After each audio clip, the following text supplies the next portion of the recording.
Joining me is Liberal MP and former commando Keith Wolahan. Keith, great to see you as we chat every Friday. Your reaction to what you're seeing out of the Middle East, a real concern as these tit-for-tat attacks continue.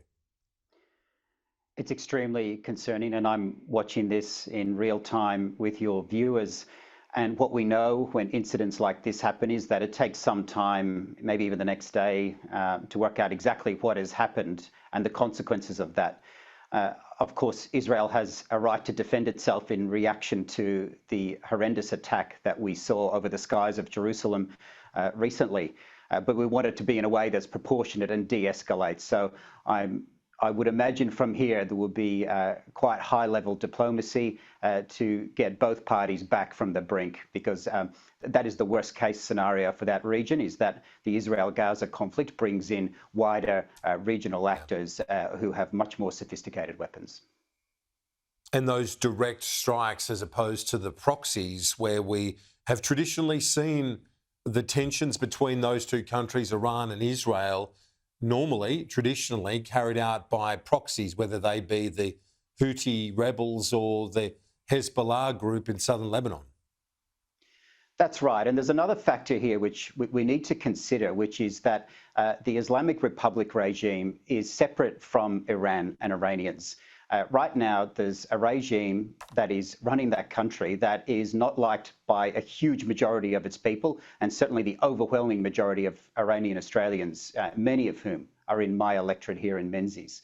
And they want their country back because they are really good people, highly educated, who work hard, and we're so grateful to have them here. But when I see them and what they're doing here, I just think of the great shame that we have in the Middle East, a country that's not been living up to its potential, and it has serious, drastic consequences for the region. And I think back to the Women Life Freedom Movement, where the most bravest people we saw, young women standing on the streets, standing up to bullets.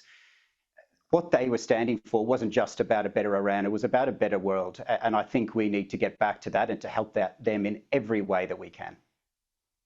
And to bring what we're seeing in the Middle East and have seen over the last week back to a big story here this week, and that is the defence funding announced by the government. Obviously, it's a reminder of the importance of drones and missile defence now and into the future. Is there sufficient planning and funding for such capacity here? There was an inconsistency in the press conference and the speech by the Defence Minister, where on the one hand he said we are facing the most serious circumstances of the last century, but then on the other hand said, well, we're not going to pay for that beyond 10 years.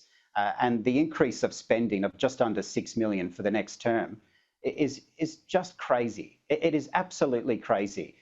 When you turn on the news like we are today and at other occasions, it is a very dangerous world, and Australia, its first duty as a government is to protect its citizens, and that has to be on a time frame closer than 10 years. And on that regard, the Defence Minister and the government has failed.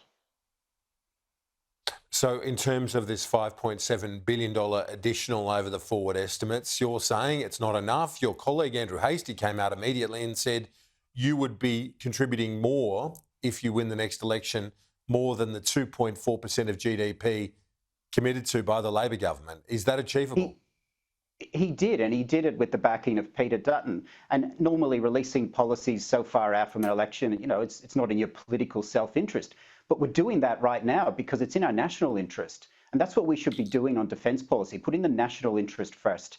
And I'm quite worried that this government, when it comes to foreign policy decisions, have got one eye on domestic political considerations rather than the national interest. And that just has to end.